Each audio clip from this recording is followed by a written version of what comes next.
The dusty main street of Copper Ridge was filled with the harsh voices of men bidding on human lives as 22-year-old Maria Santos sat on the auction block.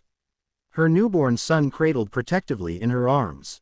The afternoon sun beat down mercilessly on the frontier town. But Maria barely felt the heat through the fog of exhaustion and despair that had consumed her since losing her husband in an Apache raid 3 days earlier. Maria's dress bore the stains of her recent ordeal, and her body still ached from giving birth to little Diego just hours before the attack that had destroyed their small homestead. Now, with no family and no means of support, she found herself being sold to pay the debts her husband had left behind, a common but cruel practice in the harsh realities of frontier life. The auctioneer called out prices as various men examined Maria with the cold calculation they might use when purchasing livestock. Some looked at her with obvious intentions that made her hold Diego closer, while others seemed more interested in her potential as unpaid labor for their ranches or businesses. $20, called out a voice from the crowd. $25, countered another. Maria kept her eyes down, focusing all her energy on protecting Diego and trying to maintain what little dignity she could in this dehumanizing situation. She whispered soft Spanish lullabies to her son, both to comfort him and to keep herself from breaking down completely. As the bidding continued, Maria became aware of a man standing at the edge of the crowd who was not participating in the auction. He wore a tan coat over a brown vest with a wide-brimmed hat that shadowed his face, but she could see that he was watching the proceedings with obvious distaste and concern. When the bidding reached $40, the man stepped forward. $50, he said in a clear, firm voice that carried easily across the crowd. The auctioneer looked pleased at this substantial bid. $50 from Mr. Callahan. Do I hear 55? There was a moment of silence as the other bidders considered whether to continue. $50 was a significant sum, more than most were willing to spend on someone in Maria's condition. $50 going once, going twice, sold to Mr. James Callahan. Maria felt her heart sink as she realized her fate was now in the hands of this stranger. She had heard whispered stories about what happened to women in her situation, and she feared for both herself and Diego. James Callahan approached the auction block with a serious expression. He was perhaps 30 years old, with kind eyes that contrasted sharply with the harsh voices of the other men who had been bidding. When he reached Maria, he removed his hat respectfully. "Ma'am," he said quietly, "my name is James Callahan. I know this situation is frightening, but I want you to know that you and your baby are safe now." Maria looked up at him with a mixture of hope and suspicion, too exhausted to fully process what he was telling her. "Senor, what do you want from me?" James's expression grew gentle as he saw the fear and exhaustion in her eyes. "Right now, I want to get you somewhere safe where you can rest and recover. You have just been through an ordeal that no woman should face alone." James paid the auctioneer and helped Maria down from the platform. Being careful not to jostle the baby in her arms, he led her to a wagon that was loaded with supplies and helped her climb into the passenger seat. "Where are you taking me?" Maria asked, still uncertain about this man's intentions.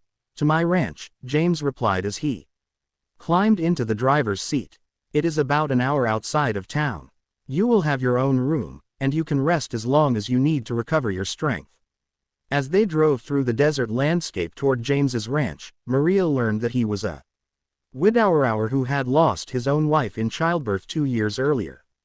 He ran a small but successful cattle operation and lived alone in a house that he admitted was too big and too quiet for one person. "Senor Callahan," Maria said carefully, "why did you buy me? What do you expect in return?" James was quiet for a moment, choosing his words carefully. "Maria, I bought you because no person should be sold like property, especially not a woman who has just given birth and lost her husband. I expect nothing from you except that you take care of yourself and your son." Maria studied his profile as he drove, looking for signs of deception or hidden motives, but she saw only genuine kindness and sadness in his expression. When they reached the ranch, James showed Maria to a comfortable bedroom that had obviously belonged to his late wife. The room was clean and bright with a large bed covered in handmade quilts and a cradle that looked like it had been crafted with loving care. "This was my wife Sarah's room," James explained. "The cradle was for our baby," but he trailed off, unable to finish the sentence. Maria felt tears spring to her eyes as she understood that this man was offering her and Diego the room and cradle that had been prepared for his own family. "Señor, this is too much. I cannot take your wife's room. Sarah would have wanted it used by someone who needed it," James said firmly. "She always said that an empty cradle was the saddest thing in the world. Now it will have a baby to hold." Over the following weeks, as Maria recovered her strength and Diego grew stronger, she discovered that James was a man of extraordinary character and compassion. He asked nothing of her, beyond taking care of herself and her child, and he provided everything they needed without expecting anything in return. James would often sit on the porch in the evenings listening to Maria sing Spanish lullabies to Diego, and she could see the peace that the sound of a baby's presence brought to his lonely home. "James," Maria said one evening as they sat together watching the sunset, "why have you been so kind to us? You could have let someone else buy me at that auction." James was quiet for a long moment, watching Diego sleep peacefully in Maria's arms. "Because 2 years ago, when Sarah died, I learned what it feels like to lose everything and have nowhere to turn.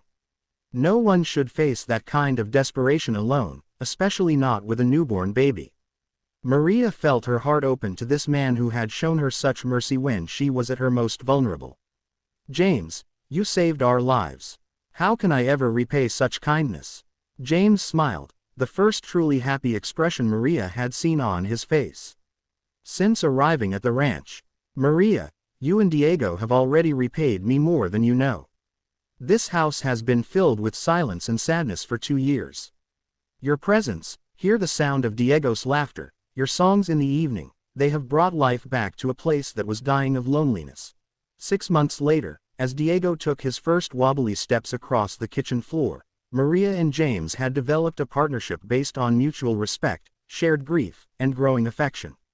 Maria managed the household with skill and warmth, while James taught her about ranch life and included her in decisions about their shared future.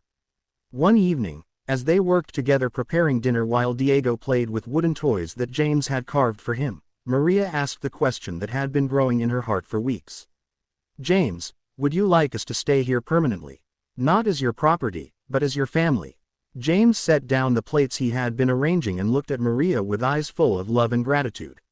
"Maria, I would be honored to call you my wife and Diego, my son, if you would have me." 2 years later, at the church in Copper Ridge, where they had been married in a simple ceremony attended by the entire community, James and Maria celebrated Diego's 3rd birthday and the baptism of their new daughter, Sarah, named in honor of James's first wife. The pastor spoke about how God sometimes uses our darkest moments to lead us toward our greatest blessings, and how mercy freely given often returns to the giver, multiplied beyond measure. James Callahan went to an auction intending to buy supplies for his ranch, the pastor told the congregation. But God had other plans. He came home with a family, and in saving Maria and Diego from a terrible situation, he discovered that they were exactly what his own heart needed to heal. As Maria watched James hold little Sarah while Diego played at their feet, she reflected on how a man's simple act of mercy had transformed all their lives. The auction block that had represented the lowest point of her existence had actually been the beginning of the most blessed chapter of her life. James had bought her freedom when she had no hope, asked for nothing when she had nothing to give, and offered love when she thought she would never feel safe again. In return, she had given him the family he thought he would never have and the healing he had stopped believing was possible. Sometimes, Maria thought, the most valuable things are not purchased with money, but with mercy. And the greatest auctions are not the ones where people are sold, but the ones where hearts choose to buy each other's freedom and find themselves wealthy beyond measure in the currency that matters most. Love freely given and gratefully received.